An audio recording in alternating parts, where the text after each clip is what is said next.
know.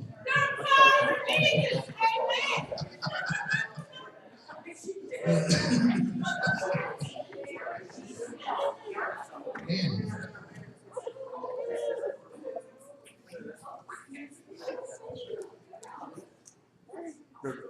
My best friend over here. What are you doing? What are you doing? Just chilling at church? Yeah? You're so timid? Is it happy? Just happy. Always. All right. Well, thank you everyone for coming. I know it's hard to come to church on a nice sunny day. especially after the snow and winter. Oh my gosh. But trust me, higher elevations is cool. You guys won't be. Yeah, you step into that shade and you're like, it's so cold. I used to take. Oh man. Sometimes in my organic. All right. Margaret, you're being too rowdy. You have to stand up.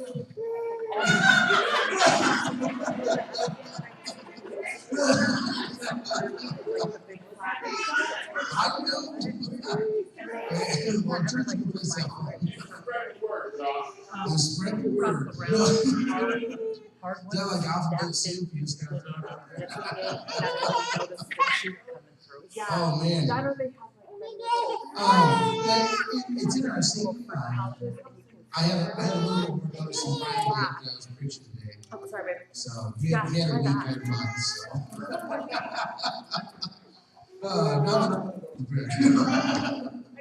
But it was interesting is in older hymns, a lot of people grew up with it. If you don't know, it's actually still one very well known ones out there. Is It Is Well With My Soul. So it's written by Horatio Spafford. I like that name. Exactly. Yeah. There you go.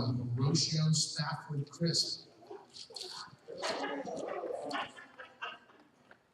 Yeah, she didn't agree. I always laugh. I said, yo, I already have a name picked out for first son. It's Crispin Crispus Crisp. He would love us. Yeah. We'll stop the line. No. Crispina. There you go. And always had an eye your way to things, you know. Just good looking. So there's always, through life, you always learn there's always a meaning behind something. Or I used to really like the show on TV, The Mysteries of the Museum. And instead of taking something that was well known, they would always take something that you would think was insignificant in the museum, and then tell you the whole kind of backstory behind it, and how really that was one of the most interesting things in the museum, and you didn't realize it. And so sometimes you come across stories like that, and the story of It Is Well With My Soul always not only intrigued me, but inspired me. So for those of you who know, is Horatio Spafford. He was actually a very well-to-do lawyer in the 1800s. But he went through some pretty good trials in his life. He had 4 children. One had died of pneumonia. And then the Great Chicago Fire happened, and he lost all his business, a lot of his clients. And so he was already working through that, building his business back up, and his, was fortunate as well. And so through a pretty stressful time, they decided to take a vacation over to France. And so he had business dealings that he couldn't leave behind. And so his wife and his 3 daughters went on ahead on the cruise liner. Unfortunately, the cruise liner collided with another ship and sank. And so his wife survived, his 3 daughters did not. And so he gets basically a telegram from his wife saying, I've survived alone, is what he gets at home. So obviously in deep grief, he boards a ship to meet his wife over there in France. And when they get to the spot in the ocean, the captain calls him out of his quarters. And he says, I just want you to know that we're at the spot where the ship went down. If you want to know. And so he was, there on deck at the spot across the Atlantic voyage. And he actually then went down to his room and penned the words to the song as well. And so I just, if you want, I'm going to have it on the screen. It's also 321 in your hymnals. I'm just going to read what he wrote and just know what he was going through at the time when he wrote this. So verse 1, it says he wrote, when peace like a river attendeth my way, when sorrows like sea billows roll, whatever my lot, thou hast taught me to say, it is well with my soul. And in verse 2, he says, though Satan should buffet and trials should come, let this blessed assurance control. Christ hath regarded my helpless estate, and hath shed his own blood for my soul. And in verse 3, he says, my sin, oh the bliss of this glorious thought, my sin, not in part, but the whole, is nailed to the cross, and I bear it no more. Praise the Lord, O my soul. And his final verse he penned, and he says, O Lord, haste the day when my faith shall be sight. The clouds be rolled back as a scroll. The trump shall resound, and the Lord shall ascend. Even so, it is well with my soul. And I think, wow, here's someone who's literally had lost everything. And he was able, he had such a strong faith in the Lord that he was going to get taken care of, that he was able, even in his sorrow, to pen this song that it was well with his soul. And I think what a powerful statement that is, that his inner peace wasn't what was being on the outside of his world. His inner peace was coming from the Lord. And it's the same thing, the Apostle Paul in his writings is the same thing. If you turn to Philippians chapter 4, starting in verse 4.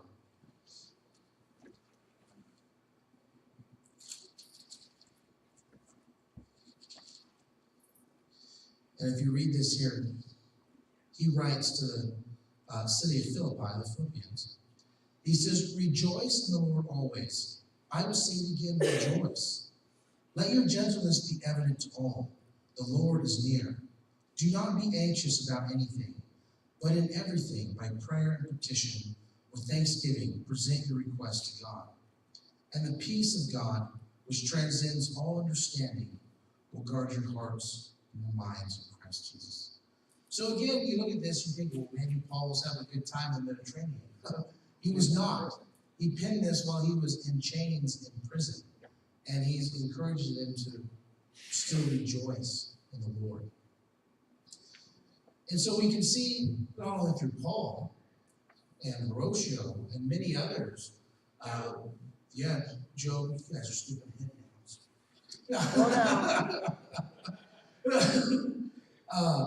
is that God, their faith is in God. Their faith isn't shaken by what's happening outside because they know that the Lord's going to take care of them. And so, a lot of times you look at that though, and you see someone going through hard times, and you think, well, why does suffering come to those who believe, or why does suffering come to those who we view as a good person or doing the right thing?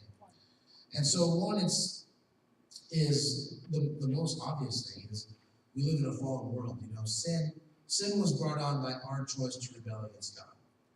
And so at the end of the day, basically at the beginning of time with Adam and Eve, he gave them a choice. It's like, look, you can abide in me and life would be great, or you can rebel and sin, suffering, and death went in the world. Unfortunately, slap those guys around, chose wrongly. But through the grace of Jesus Christ, though, is through his sacrifice on the cross, through his redeeming us back into fellowship with God, is we don't have to wait until we get to heaven to experience the peace and the joy, as we get to experience right now, even in the midst of suffering, even in the midst of heartache, or in the most trying times of our lives. And I believe another reason sometimes that suffering happens is God uses everything for good. No matter what the enemy plans or what his thought was, God turns it all around for good. And I think a lot of times is God uses it for his purpose so that his glory is shown through it. What a testimony is when others fail and crumble under the pressures of life, that they see the same person going through something else. It's like, where does your peace come from? Why are you still smiling with nothing? And it's God. He provides it. One of the best examples in the Bible is Job. You guys jumped in. And for those who don't know the story of Job, is we'll just read about it. We'll turn to Job chapter 1 here. I was going to paraphrase, but I've got some time.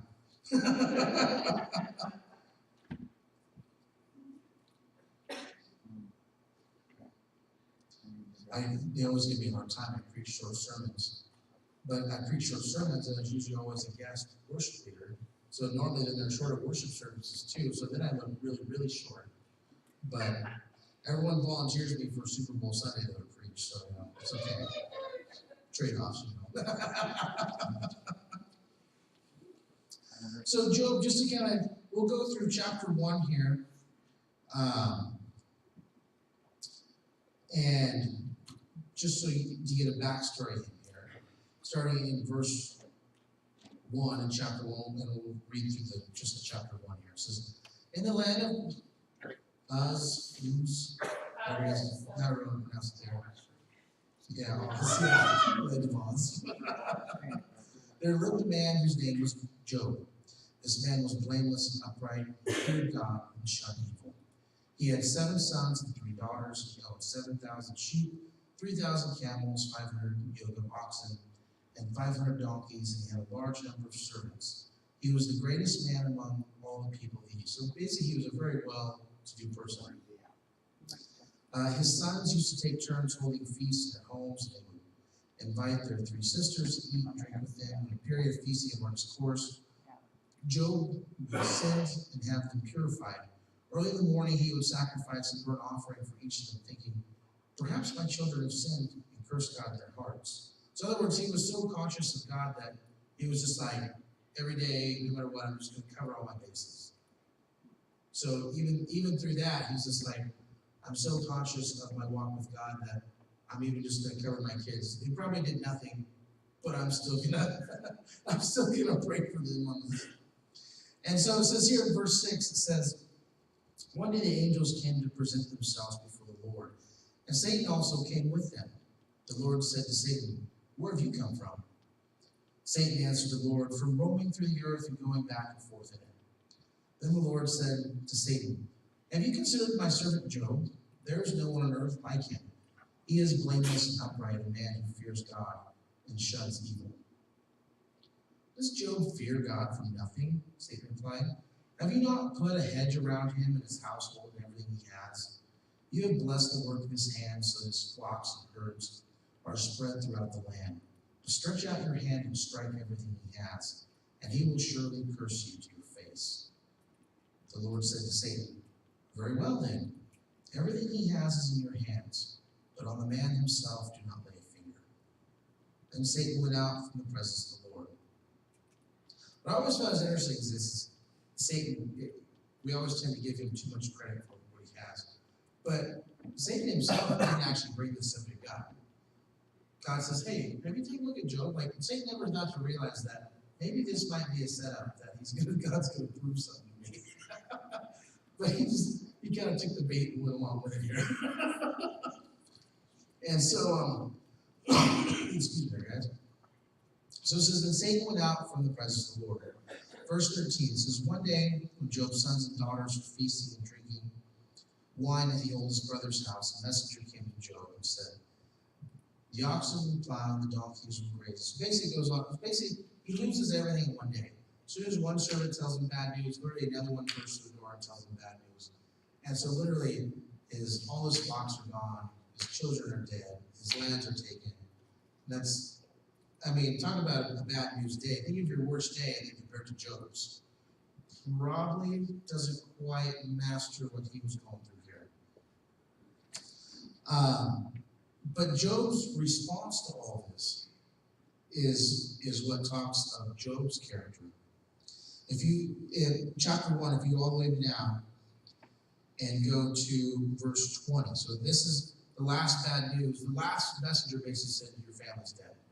That was the last bad news he got.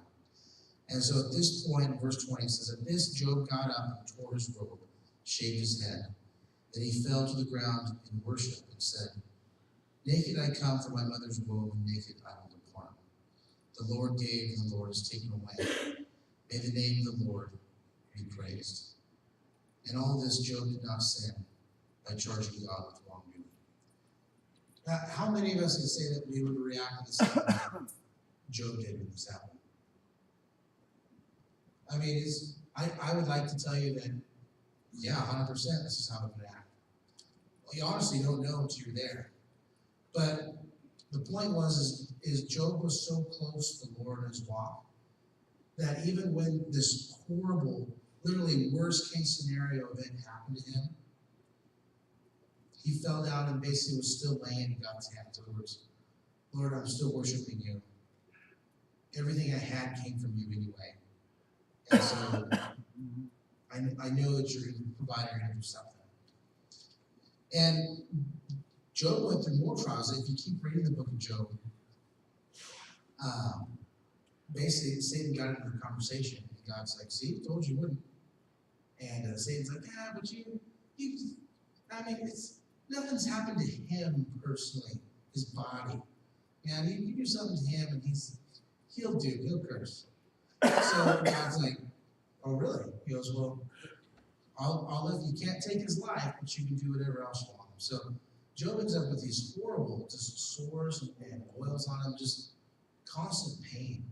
And he still has the same reaction the first time. And even Satan used his wife even to tempt him. Basically, his wife did all this. He's got nothing left. His body is almost in tattered ruins. And she literally just tells him, dude, why don't you go ahead and curse God and just get it over with? So you die. And so even from that internal pressure from someone that was important to him in his life, he still held strong. And he got even more temptation because then 3 friends ended up visiting him. And the natural reaction, human thought process, well, obviously you're going through hard stuff because you've done something bad. So they're not really there to comfort Job. They're there to tell him, man, you must have messed up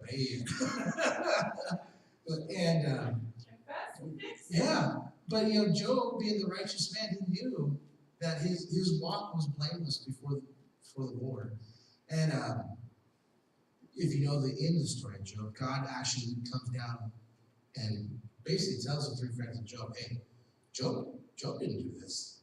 This was to glorify God because God knew the heart of Job. He knew that Job, no matter what, was going to stand strong. And that Job was going to be a witness and a testimony to the people around him.